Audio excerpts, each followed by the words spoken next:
Vamos a esta hora de la mañana, todos los miércoles, ya lo sabe usted, mesa de análisis, mesa de debate con excelentes periodistas, con buenos amigos periodistas y que siempre es un gusto compartir los micrófonos con ellos. Usted ya los conoce y le damos la bienvenida a Armando Horta. Muy buenos días. Muy buenos días, Claudia. Buenos días a todos. Gracias por acompañarnos. Fernando Acuña también Claudia, está en esta mañana con nosotros. Y Martín Sánchez Treviño. Martín, buenos días. Buenos días al auditorio de la cotorra, la más escuchada, la más prendida, ¿no? Claro que sí, la más escuchada, la más prendida.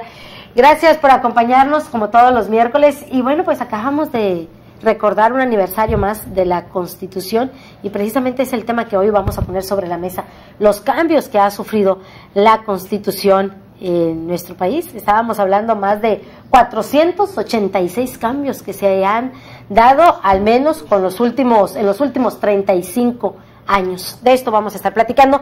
Iniciamos contigo, Armando Horta, ¿te parece? Oye, los festejos no se acordaron de los tamales ni el mole, no, nada más se acordaron del puentecito. Eso sí. Para descansar. Como nunca, pues en Tamaulipas no se vio mucho los eventos que hacen de conmemoración de la Constitución mexicana, que todavía nos está rigiendo, toda parchada, toda perforada, remendada, oscura, media confusa, pero ahí sigue, ¿verdad? De pie todavía la Constitución. Pero también estos festejos que hoy brillaron por su ausencia en Tamaulipas, de repente presentan la Constitución nada más como un objeto de valor histórico, no precisamente como una norma que nos está rigiendo, y estos eventos van más al fomento de un festejo como algo histórico que al fomento del uso de la Constitución, tanto para respetarla como también para defenderse. Vaya, si hubiera más conocimiento de la población de la Constitución, pues también serviría para no estar tan ajenos de la norma, ¿no? Y podernos defender también de tanto politiquillo que abusa precisamente del desconocimiento de la población. De estos cambios que hablas tú, yo creo que donde hubo más aceleración de estos cambios es a partir del sexenio de Calderón, que vinieron a entregar muchas reformas, pero creo que Peña Nieto va a cerrar con un récord, o sea, encima de Calderón, ¿no? Incluso en algunos tiempos, para justificar el andar el andar injustificable de Peña Nieto, algunos priistas decían que EPN pues, quería pasar como un reformista histórico, ¿no? Pues yo diría que va a pasar como un remendador ahí histórico, ¿verdad? Porque nada más no se le han logrado muy bien las reformas, y bueno, ha habido varias que han logrado pasar más por su conflicto entre los legisladores que por los cambios que van a hacer hacia la población, ¿no? Ahí tenemos el tema del magisterio con la reforma educativa, que hasta el momento pues todavía prevalece el conflicto, ¿no? En el magisterio, y que han tratado ahí de tapar el sol con un dedo, pero no han logrado todavía que el magisterio acepte por completo estos cambios a la reforma educativa, y de ahí nos podemos ir con todas las reformas que se han presentado a la Constitución, ¿no? Tú decías, Enrique Peña Nieto, el actual presidente, quien ha hecho más reformas, y bueno, yo leía un análisis a nivel nacional y citaba de esas 486 cambios que ha tenido precisamente la Constitución en los últimos 35 años, efectivamente, Enrique Peña Nieto con 147 reformas son las que tiene, y bueno, Felipe Calderón con 110, Vicente Fox con 31, por darles un ejemplo. Fernando. Bueno, Claudia, buenos días, auditorio, buenos días a los compañeros de la mesa. Sin lugar a dudas que el tema de la Constitución tiene que ver con la naturaleza del país, con lo que ha sido México durante los últimos años, y en ese sentido sí es pertinente decir que a partir de Miguel de la Madrid y sobre todo de Carlos Salinas de Gortari, el Estado mexicano empieza a dar un viraje hacia la derecha, hacia la privatización y hacia el tema del mercado, hacia el tema de la globalización. Me parece que justo ahí, con el salinato, empiezan las grandes reformas a la Constitución, que pues por un lado le dan a la Iglesia un nuevo lugar en el escenario nacional, legitiman o legalizan, mejor dicho, la participación de la Iglesia de manera más abierta. Esa sería una de las grandes reformas del salinismo. Por otra parte, tenemos que Salinas reforma el artículo 27, y bueno, en aquel entonces hablaba de la privatización del ejido. En este sentido, pues se liberan toda una serie de esquemas que hasta entonces se tenían como sagrado, ¿no? Como parte de una liturgia ahí que permitía el clientelismo del PRI, ¿no? Para tener cautivos allá a los campesinos. Salinas abre también el mercado en el campo. Por otra parte, también desmantela los cacicazgos, Salinas de Gortari. Le pega a La Quina, le pega a Jongitud Barrios, desmantela el viejo corporativismo y con esto crea las condiciones pues para impulsar el desarrollo económico, la modernización que él plantea a su llegada. Él habla de hacer mucha política moderna, más política moderna cuando llega en su discurso de inicio, lo primero que dice cuando ya está investido con la banda presidencial. También con Salinas llegan los grandes grupos económicos, los que ahora conforman ya parte de las 10 familias de Forbes. Entre ellos estamos hablando de los Aramburu Zavala, de los Balleres, el mismo Azcárraga, Slim. Entonces, justo con Salinas nacen toda esa plutocracia que ahora conocemos, o sea, los que realmente ejercen el poder en México nacen con Salinas. Entendí otra palabra. Plutocracia, dije, de Pluto, que era el dios mitológico, era el dios del dinero, algo así. Pero, en fin, Salinas creo que es el gran, me parece a mí que es el gran fundador del reformismo, ¿no? de la época actual. Y posteriormente, sin demeritar a Calderón, que fue también un gran reformista, parece que Peña Nieto es el que complementa esa era del salinato con las reformas estructurales que ahora él ha estado poniendo en marcha y que, por cierto, pues no han dado resultado. Pero me quiero referir al reformismo desde Salinas hasta Peña Nieto, porque han seguido una misma tendencia, compañeros de la mesa, público que nos comparte, han seguido una tendencia que es la de privatizar, que es la de entregar el país a los grandes consorcios, a los grandes gigantes de la economía mundial. Hablamos del campo, hablamos en este caso ya de Peña Nieto de la industria petrolera, de la industria eléctrica,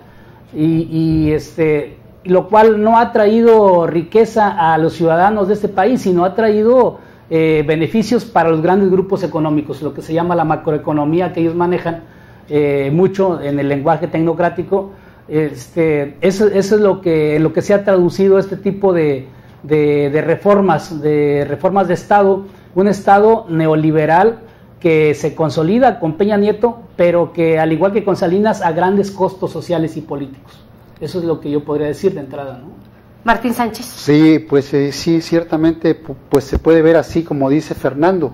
Yo sin embargo creo que el país está orientado, va hacia allá, no podemos detenerlo ni podemos modificarlo, porque el país está en una globalización, en los mercados globales, y como son mercados globales, por ese motivo hay quienes dicen que la llegada de Andrés Manuel le afectaría al país en sus inversiones, en sus exportaciones, en su Producto Interno Bruto, en su rendimiento como país exportador dentro de esa globalización.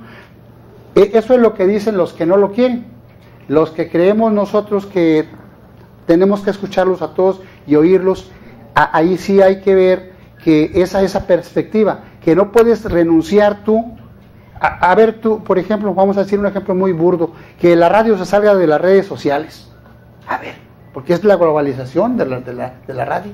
No puedes renunciar a eso. Sin embargo, debes saber fijar una postura que sea congruente, en la que si el neoliberalismo aquí en este país ha generado 46 millones de pobres según el INEGI, de los cuales la mayoría están en la miseria, entonces tú dices, es un modelo neoliberal que es nocivo, no es malo, es nocivo. Es nocivo porque más del 50% son ricos, son millonarios, son la clase pudiente, son los que financian las campañas, son los que compran lo que quieren comprar, se agencian lo que quieren agenciarse o apropiarse y no pasa nada. Lo otro que yo escuchaba de que es una constitución confusa, Pues no sé, habría que preguntarle a los constitucionalistas. Hasta donde yo veo, no está confusa. Ahí no comparto contigo eso. ¿Que está parchada? Sí, tiene parches, pero compleja no es compleja. Porque si nosotros aplicáramos, si en este país se aplicara la Constitución, sucediera lo mismo que ha sucedido en Estados Unidos. En Estados Unidos crearon la Constitución y cuando la crearon, los que la crearon dijeron, vamos a ponernos de acuerdo y por eso vamos a hacer una Constitución. El que mate, lo vamos a llevar a la silla eléctrica. El que viole, también va a la silla eléctrica. El que atente contra el presidente, también. El que mate a un policía, o sea, te voy a aplicar la ley. Entonces, aquí hay una ley. Que no se aplique, que no se ejerza, son las conveniencias políticas. ¿Sabes por qué, Martín, me refiero a confusa? ¿Sí? Porque lo leía precisamente en un estudio de los juristas de la UNAM, sí. Un estudio que emprendieron desde el 2000, y precisamente justificaban estas reformas que se emprendieron desde Felipe Calderón a Peña Nieto, el acomodo de la Constitución, porque los parches que venían en anteriores sexenios... Bueno, el acomodo es muy diferente. Incluso es muy diferente. Había contradicciones dentro de la misma Constitución y por eso estos dos últimos sexenios se han basado en este estudio. Los tiempos modernos han exigido que la Constitución se modernice. Y los que la crearon la Constitución, ellos pensaron en esa capacidad de modernización que debía tener y adaptabilidad. Por eso la Constitución es dinámica. Yo la observo así. No estudié leyes, lo que estudié fue derecho canónico, pero te puedo decir que es dinámica. Es dinámica, quiere decir que tú puedes explotarla, porque ahí lo tienes. Ahí lo tienes. Lo otro que está parchado, sí es cierto. El otro, lo que conservan estas reformas, coincido con Fernando, y que antes todavía de Salinas, arranca ese reformismo para la Constitución. ¿Para qué? Para darle causa al modelo neoliberal. Estados Unidos, cuando firma el Tratado de Libre Comercio, lo primero que le pide al país, ponme bien las cartas, las quiero ver todas, no me escondas ninguna, acomódalas. No quiero que me vayas a ir a boicotear una empresa que se va a instalar en Reynosa, en Tampico, en Matamoros, en Ciudad Victoria. O sea, quiero tener las reglas bien claras. Vamos poniéndonos de acuerdo, cuñado. O sea, dime, muéstrame lo que tienes. Esto no me conviene a mí. Con el paso del tiempo se fueron haciendo reformas a modo. Vamos a ir por el TLC, vamos a ir por la reforma al campo. Con el paso del tiempo se fueron haciendo reformas a modos. Los últimos 6 presidentes hicieron el 70% de esas reformas. Pero por necesidad también. Porque el país no podía seguir rezagado. Por necesidad de unos cuantos, Bueno, atendiendo a las necesidades de uno. Lo que sucede es que el país, fíjate bien, lo que te voy a decir, aún con todo lo que podemos criticar a este gobierno, a este actual, y al otro, y a todos, los panistas y los priistas, son igual. ¿Qué tenemos nosotros? Si tú observas, ve el país dónde se ubica a nivel mundial, a nivel global, y el país está entre los principales países que exportan y que tienen un Producto Interno Bruto importante dentro de los 10 países. Nos vamos a la pausa, son 9:20 y regresamos para seguir hablando de este tema. Volvemos.